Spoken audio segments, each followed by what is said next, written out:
We've talked a lot about toxicity.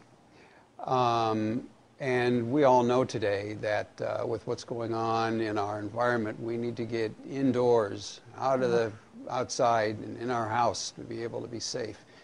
Tell me a little bit about indoor air quality.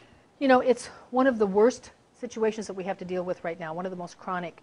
1 in 4 in the United States, I should say North America because Canada was included in that, have allergies. 1 in 14 have asthma, and 1 in 18 have what we discussed in earlier shows, chemical sensitivities, meaning that it doesn't matter what they use, if it's not an organic compound, they react to it. So you're safe in your house then?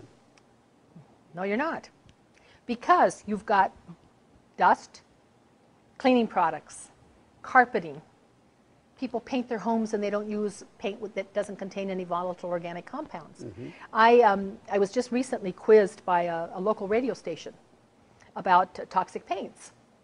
They know that I'm building a new office, and so they asked if I was going to have the whole office be green. And I said, of course I am. I'm not going to build an office that isn't all green. And they said, well, but what's the difference? Why do we have to have non-toxic paint? The smell goes away after it dries. Well, it doesn't. It's airborne, and it could be up to 6 years depending on the paint. Wow. So when you're talking about painting, I have found that the best quality paint, and I use Benjamin Moore, I don't mind saying it, their best quality paint, you only add $5 to the cost per gallon. Per gallon. So if your health isn't worth that, can you imagine in a nursery, in a home, anywhere?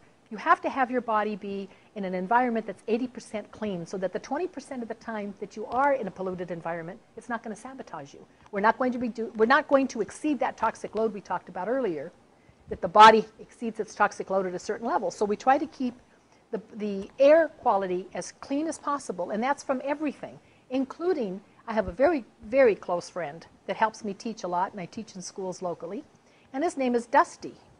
Huh. And do you know what Dusty is? Well, Dusty a cute looks... little furry friend here with his little fangs on the sides. I'm not sure. What is Dusty? Dusty is a dust mite. Aha. Children in the schools love it when I teach there. But Dusty is cute as a stuffed animal. But the dust mites can actually invade most of our pillows. That's why you should always, people sometimes have their pillow for 10, 15 years. Children have a lot of allergies, not just children, but specifically children, because their immune system is not able to cope with all the dust mites. So a foam rubber pillow, number one, is a petrochemical. You should not be using foam. Really? Absolutely, unless it's natural rubber. There are companies now that sell natural rubber pillows and mattresses. But I have an organic down pillow that has been hyperwashed. That means that they wash it 50 times to take all of the dander and all of the dust off of the feathers before they make the pillows. But I still wash that pillow once a month. It gets washed in hot water, dried in a hot dryer, and put back on the bed. So your close proximity, think about it, is your sheets, your blankets, and your pillow, right? Yes. It's indoor air quality for 7, 8, 9 hours a night. But you kind of said sheets and mattresses, or pillows and mattresses. Your mattress is okay, isn't it? No, no, because the mattresses all have, think about it, the mattresses have, under law, have a spray of flame retardancy, unless you get a letter from your doctor, which I have written many, many recommendations for patients to get a mattress made without the flame retardants, without the Scotch guarding. Think about it, Lyle. And then you end up with all of the foam, which is petrochemicals, and all of the other chemicals in the polyesters and the nylons and the things that they use to quilt the mattresses. So you end up in the toxic soup that you're sleeping on. Now, there's ways to protect that, and we can discuss that in another segment.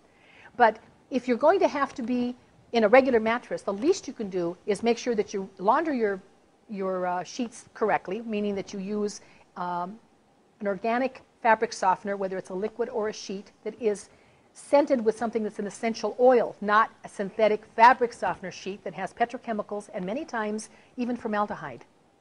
And then you're laying on the pillow, which now is loaded with Dusty and all his friends and all his relatives, and if you look at a dust mite under a microscope, you would never have a dirty pillow again.